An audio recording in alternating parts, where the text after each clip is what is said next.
Hello and welcome to another episode of the Cyberwork with InfoSec podcast. Each week I sit down with a different industry thought leader to discuss the latest cybersecurity trends and how those trends are affecting the work of InfoSec professionals, as well as tips for those trying to break in or move up the ladder in the cybersecurity industry.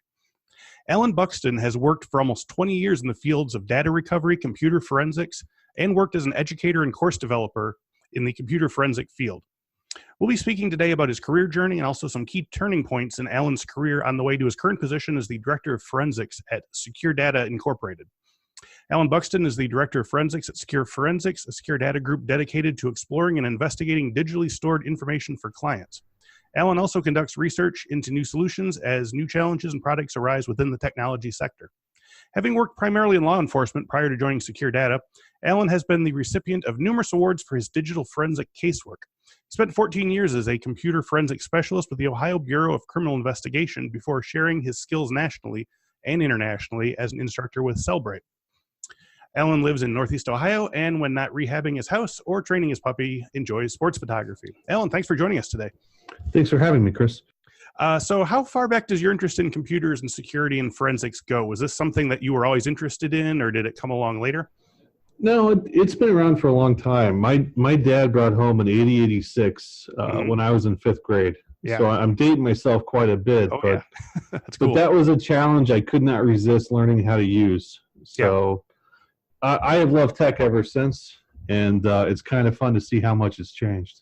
So you've been in the industry for a long time. Has the cybersecurity and computer forensic landscape changed procedurally or directionally since you first got involved? Oh, yeah. Yeah. You think the internet changed everything we knew about security, and all the advances and protocol changes. Every new feature, even the cloud, as a forward multi-level platform kind of thing, keeps changing it and redefining it. So as much as you feel like you know some days, you also feel like a very big beginner other days. Sure. Now, is it just the tools or techniques that have changed, or is it also the sort of like procedures and the way people do things? A little bit of both, like all of the above. Like the fundamentals, especially in forensics or recovery, don't really change, but even the details of how you go about them change dramatically. So I always tell people, if you can master the fundamentals, you can always keep learning and doing, but you kind of have to commit to reevaluating how those fundamentals fit in. Yeah. So today we're like I said in the intro, we're going to be talking, sort of doing a double path here. We're going to be talking about your current work in computer forensics, but also previous positions and things like data recovery.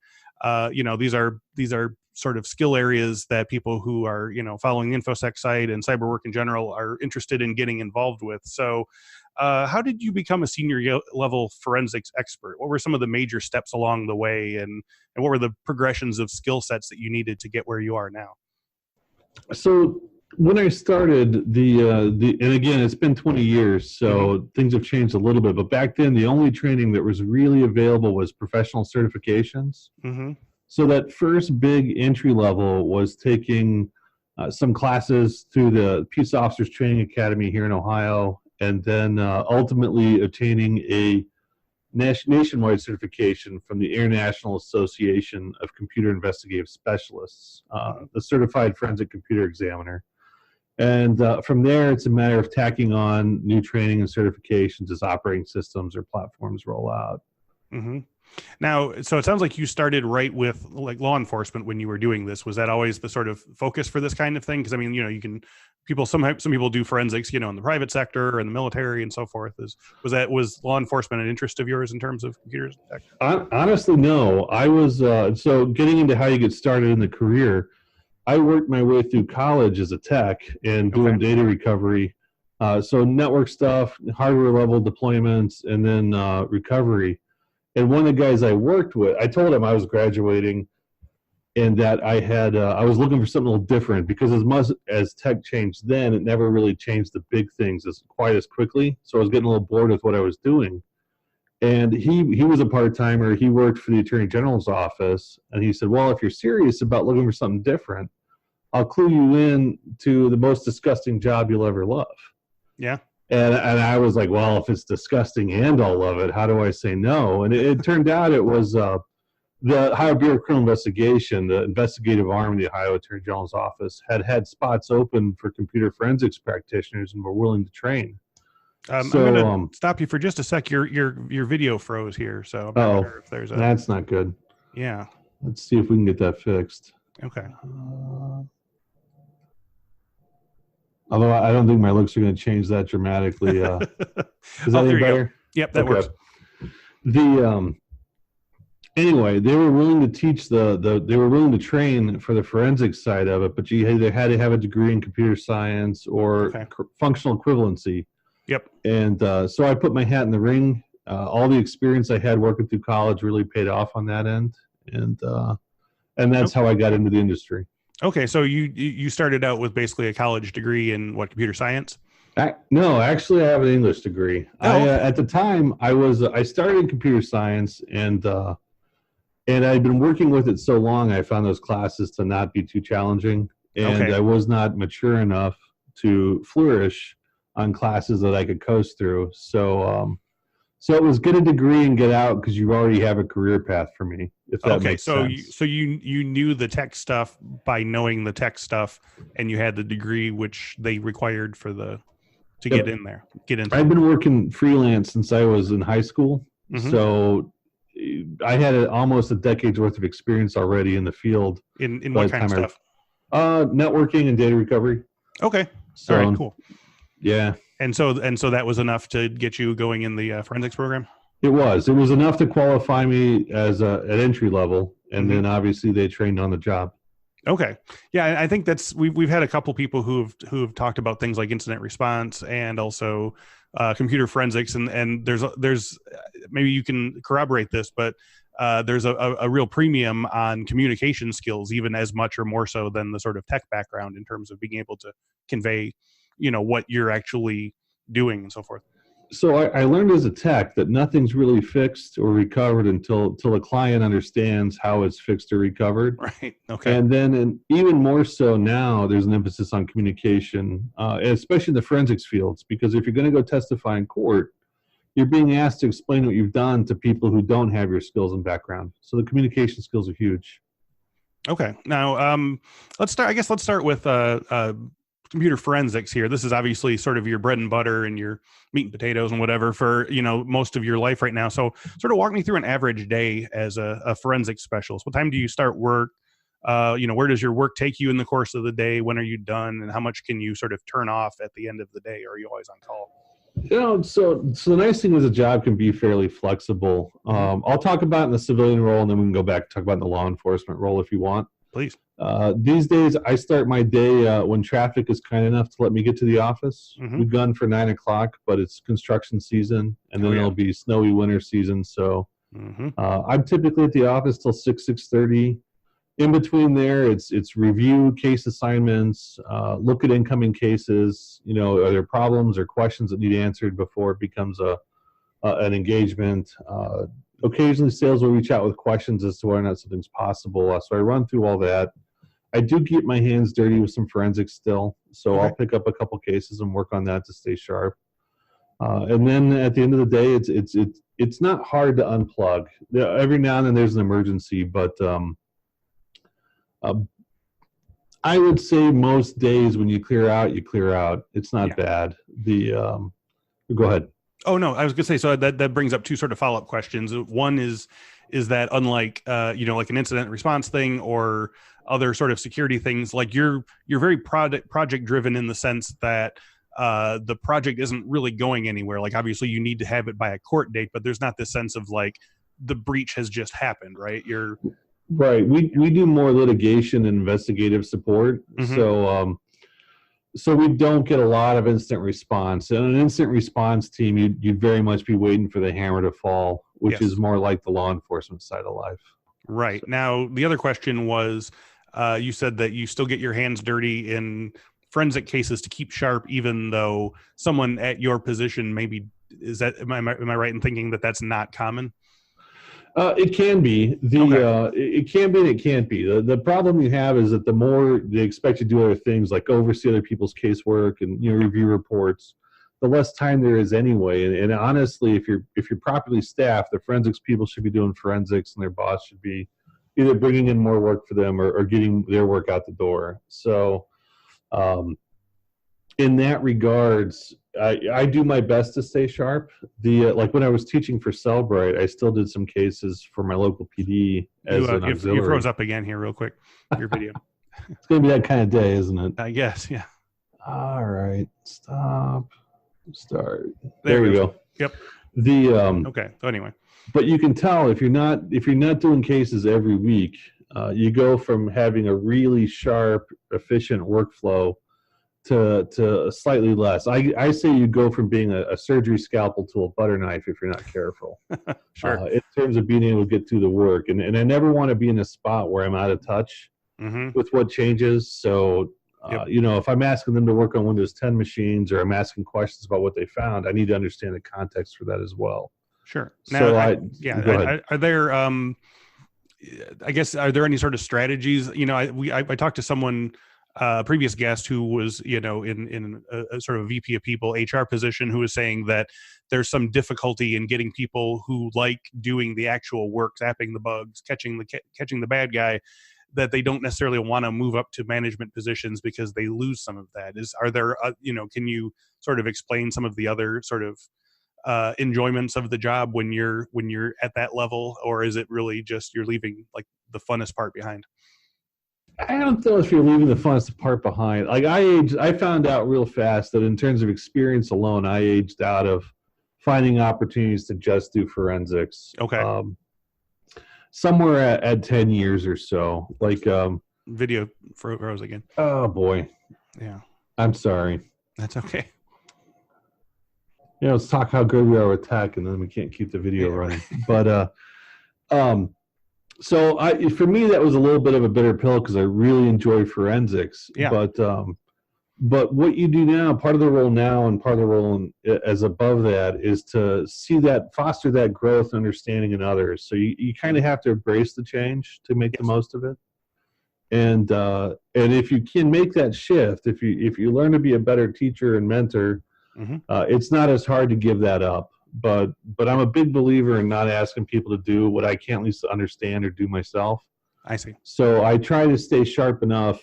Like my OS 10 expert can tell me every little change in between all the major releases. Right. I want to at least be able to look down at his reports, or if I'm asking him to walk me through something a client's had a question about, I want to be able to understand contextually what that is. So I do my best to stay sharp, but it gets harder the higher up you go, certainly. Sure. And you froze up one time again.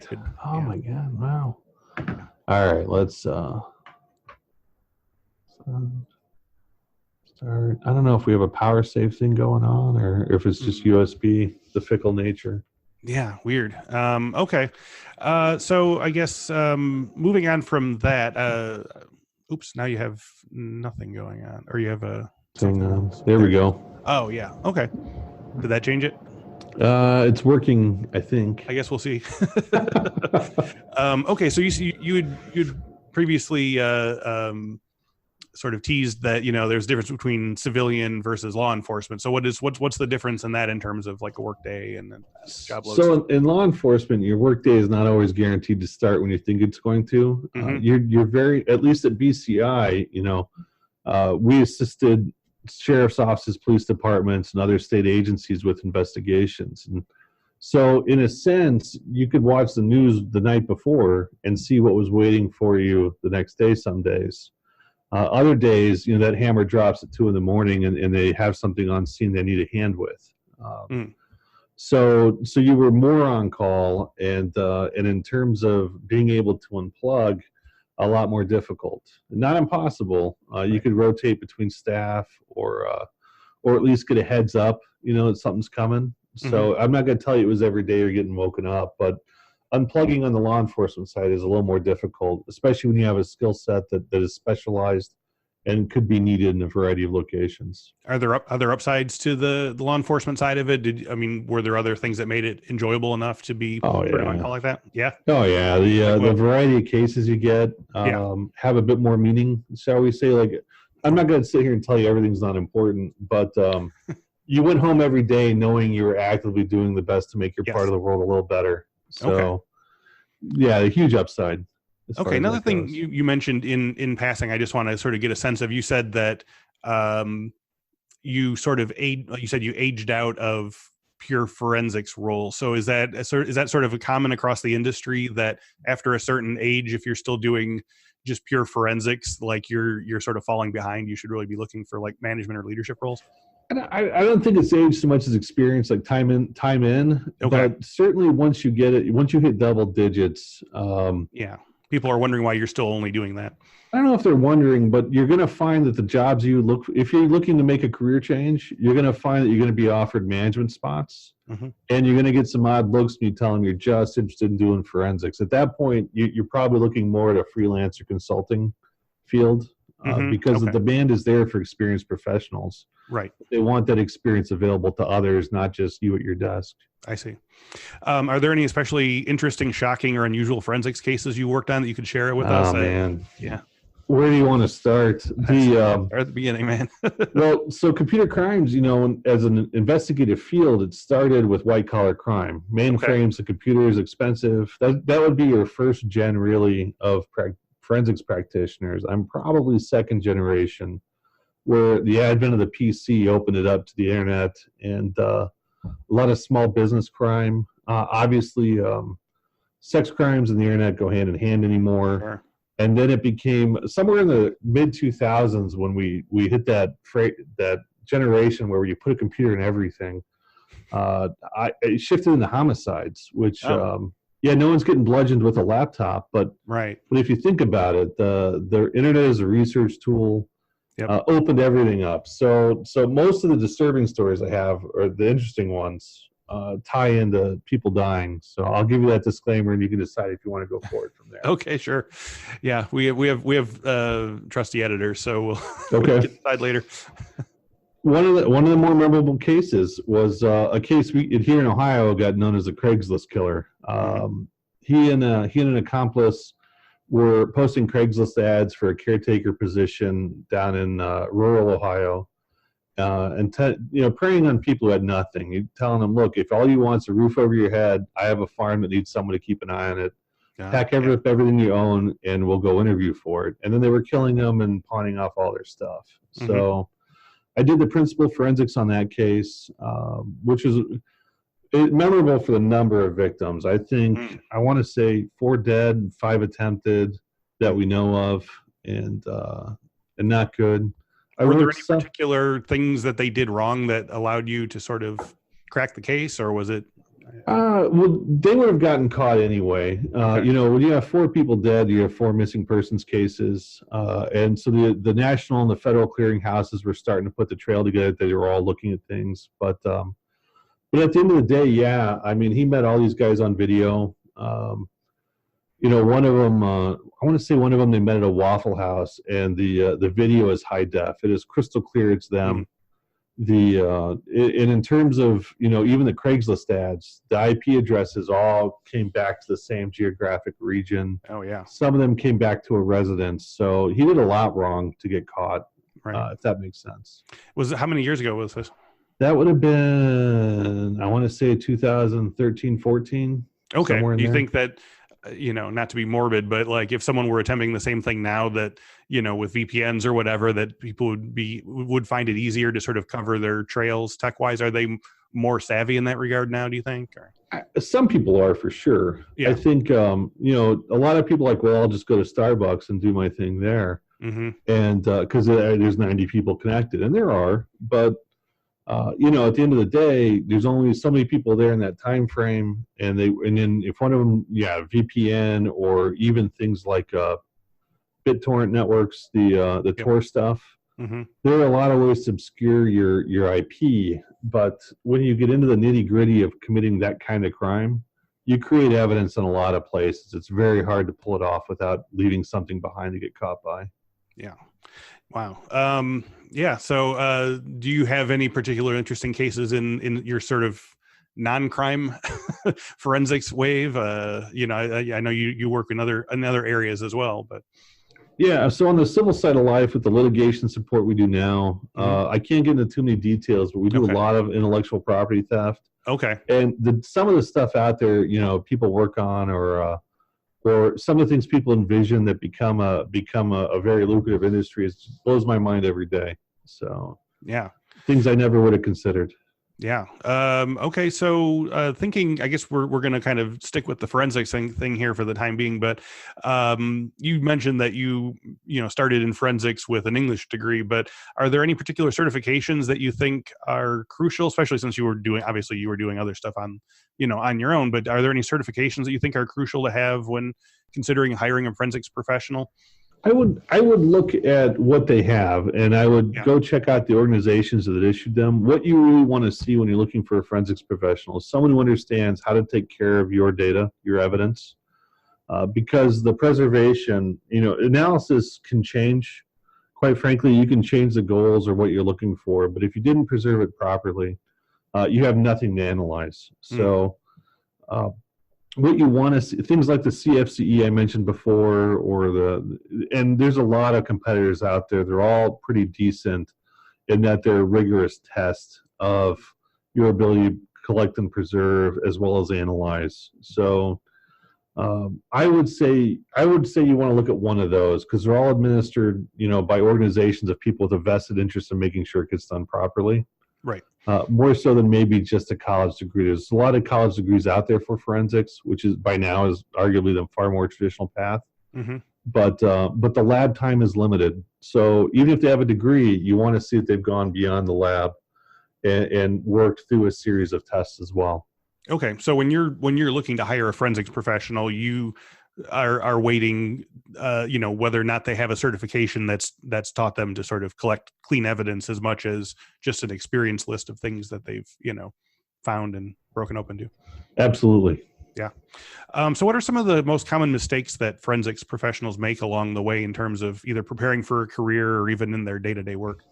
All right. So in terms of preparing for a career, I can't emphasize enough, because we saw this at the state a lot, that the decisions you make in your adult life, so that starts at 18 and does cover college, will haunt you for certain eligibility requirements. Sure. And when I first hired in, the BCI drug policy was such that you could have tried things once but never been a habitual user. 15, 20 years later, it's had to mellow some. The world has changed. But if you think you're going to go out and have a big bender to celebrate graduation and then be still eligible for those kinds of jobs within 6 months, probably not happening. Right. More importantly, when people trust you with their data, they're trusting you with the details of their lives. So there's still drug test screenings. You want to have a reputation for credibility and honesty. So don't be surprised if a polygraph or a detailed interview doesn't come up with questions from your past. So, something you want to think about the second you start considering that kind of career is, do I need to make changes in my life? So I would say start there as far as common mistakes. And then in the performance of your job, the biggest mistake I see is people trust their tools without ever really putting them to the test. There's a reason there's not just one giant computer forensic tool on the planet that does everything. Right. And that's because every tool has strengths and weaknesses. And if you don't know those, you may not know what you're missing or misinterpreting on a case. That it does cover bugs and patches. There's a reason things get upgraded. But it also includes knowing that maybe this isn't the best tool to show you certain types of data. How do you, like, what sort of day-to-day thing can you do to make sure that you're, using your tools properly? I mean, like, what sort of habits can you get into? Like, check it with this, then check it against another thing, check it against another thing, something like that? Yeah, tools is a really good way to test things. Like, if your browser history formats have changed, which Microsoft did with Edge, and now they're going to change again because they're leaving behind Edge and going to Chrome. By all means, use the tools that say now we support the Edge browser parsing. But take a like the ESE database, extensible database. Take a manual tool. You froze up one more time here. We were doing good for a sec there. We're doing good. What is that, about a 5-minute run? Yeah, it was good 7-10 minutes, I think. Yeah. All right. There we go. Take a manual tool. Go to storage, grab a database viewer. or get out the hex editor and take the time to manually decode that data and make sure that it matches what the tool is telling you. Gotcha. You don't have to do it every case, but if something has changed and you haven't checked it, by all means, take the time to do it. We have a set of standard images I use that have different data structures on them. I run through upgrades and patches to cases. We will delay patching systems until we've had a chance to validate it. But that validation is key in knowing that your tools really work and aren't setting you up for a bigger headache down the line. Right. Now, if you find yourself in a position or career that you don't like and you're trying to make a switch toward forensics, like what's one thing in your current position you could do today that would move you one step closer to getting on that path? If you're working in tech, take the time to understand data. And I mean the structure of files, right? Yep. The headers and footers, the fact that it's all hexadecimal. Start familiarizing yourself with that, because when I talk about manual review or I talk about the cheapest forensic tool on the planet, it's a hex editor. So there's a lot you can do with even a freeware licensed hex editor down the road, but you have to understand hex and you have to understand how the data is stored to really start that process. Okay. So as we wrap up today, where do you see computer forensics changing in the years to come? Are there any new types of tools or techniques that are currently in like the beta stage or that are coming standard in the years to come? Any sort of procedural changes that you see coming? Well, there's two big changes coming. The first of which will be cloud data. All right. The tools we have now for extracting data from the cloud are probably first gen. Okay. And maybe still struggling to find a way, because some of them extract data without the service provider's consent using user credentials. Others need something from the service provider.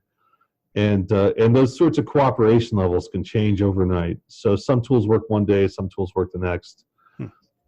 And we really don't know what a cloud, we know that Google and Facebook and everybody keeps your data longer than what they say they do. Even after an account deletion, they may tell you it's 6 months, but we also, there's tons of backups back in there as well. So we don't really know what data they keep about your data that may be useful on a case yet too. So I think there's a lot more coming down the pike on that end. Okay.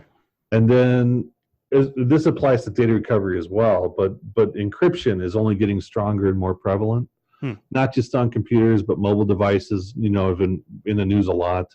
Yeah. And then as things like car systems, come under more and more scrutiny, we're going to see more and more protection there. So that's going to change a lot of things. Okay. Do you guys have a sort of strategy on because we've definitely talked to people about heavier and heavier encryption and DNS over HTTPS and stuff like that. Like, is that something that the forensics field has, contingency plans for? I don't know. We have contingency plans. You have to know what you're up against first. So the first stage is discovering what the changes are, because obscurity, manufacturers love it. And then the next step will be formalizing a process to get around it or get the data we need. It would be nice to see vendor cooperation. I don't know that we will, but we're getting back to understanding the raw manipulation of data, getting back into hex and how things are stored, which systems to target and which ones to not waste your time on. So a lot of research down the pike to come. Okay. To wrap up today, tell us a bit about SECUREDATA Inc. and some of the projects your organization is working on at the moment. So again, we do data recovery in the same way you can specialize in forensics between computer and mobile or network. You can we offer disk and flash and tape and even optical disk recovery formats. We also, the security side of our life comes in avoiding data breaches, getting your data back to you. We offer a series of drives that are NIST certified, encrypted as well, good for federal use. The secure drive line at SecureDrive.com. We're the first that offers the ability to remotely wipe a disk. So if you walk off and leave your laptop someplace or your bag somewhere, we can guarantee your external never gets read, even if you put the passcode on a Post-it note. So wow, it's kind of fun. And if people want to know more about that in your company, where can they go online? They can go to SecureDrive.com, or if you want to look at the umbrella for the data recovery and the forensic services, SecureData.com will take you to all of those as well. Okay. Do you have any sort of Twitter or social networking presence that you want people to know about? Twitter, we have @SecureData and @SecureForensics. My personal Twitter is @Allan.Buxton. It's nowhere near as entertaining tech-wise. All right. But you're welcome to take a look. Okay. See what Allan's had for dinner. All right. Allan Buxton, thank you very much for speaking with us today. Hey, thank you so much, Chris. I appreciate the time. And thank you all for listening and watching. If you enjoyed today's video, you can find many more on our YouTube page. Just go to YouTube and type in Cyber Work with InfoSec to check out our collection of tutorials, interviews, and past webinars. If you'd rather have us in your ears during your workday, all of our videos are also available as audio podcasts. Just search Cyber Work with InfoSec in your favorite podcast catcher. Finally, to see the current promotional offers available for podcast listeners and to learn more about our InfoSec Pro live boot camps, InfoSec Skills on Demand training library, and InfoSec IQ security awareness and training platform, go to InfosecInstitute.com/podcast or click the link in the description. Thanks once again to Allan Buxton, and thank you all for watching and listening. We'll speak to you next week.